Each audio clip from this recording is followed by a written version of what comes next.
Market में लय छोड़ले रहले। हां कौन लय रहल जी बड़ा हल्ला कइले रहल बाबू। हां एगो औरत का दू अपना राजा जी से कहत तारी हाय हाय हाय हाय हाय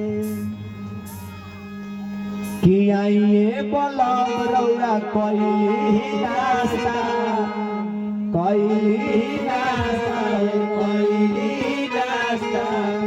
भुजिया भरावा ठाके कइली व्यवस्था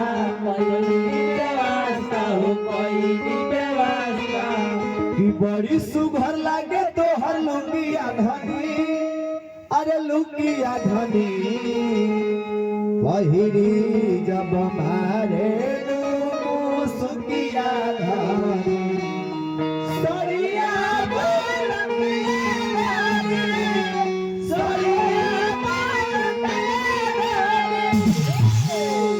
लेकिन हमने गई थोड़े कहत बा ना जी सरिया बोल किया ना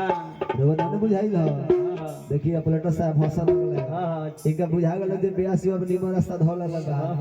अब के त प्रोग्राम में मजा आई अब के इंग्लिश वाला लेकिन ना मुन्ना ना ई सब कुछ ना होई ना ये लहे के सहारा लेके हां जी लइका बाबा गणेश के दरबार में गइले हां कहले कि ए बाबा जब लड़वा आएब ना हां तले कुछ मंगल होई ना लइका कहले कि ए बाबा कि पहिले हम भेजावा तानी देवता पंसा विकार कदी मंगल के देवता पहिले हम भेजावा तानी देवता पंसा विकार कदी मंगल के देवता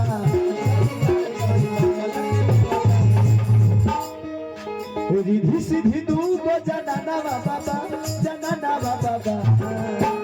ए बाबा कि रिधि सिद्धि दू गो जनाना बाबा अरे जनाना बाबा धन है गणेश जी रिधि सिद्धि दू गो जनाना बाबा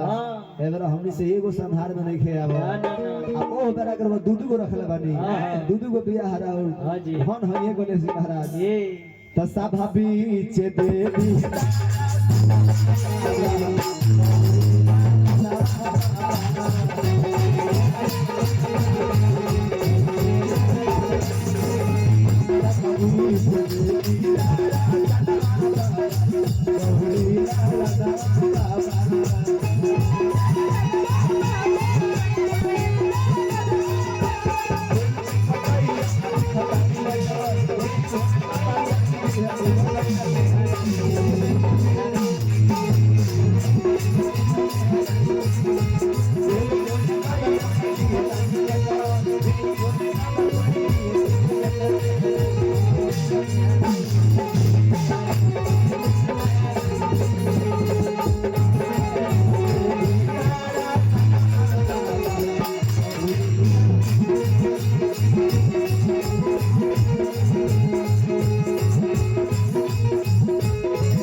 के बाबा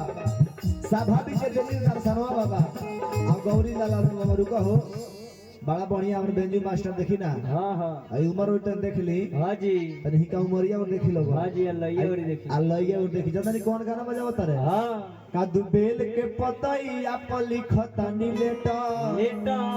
आ देखी भोले बाबा कोई दी है सीने में चा अब मैं हरा रूपी लेटर में हरा अच्छा ही बताई हां एक बुढ़ारी में मुहरारू बेटर मिली अब बेल के पतई पर लेटर लिख दला सब मेहरारू होगा बेटर मिले वाला रही हां जी त कितना जना बागड़ लेंगड़ सब जना तर गई रहत हां सही बात बा कि ना हां जी लेकिन ना बाबूगा हां बेल के पत्ता पर लेटर लिखला के कोनो गरज नहीं है ना ना ना सीता नियर मेहरारू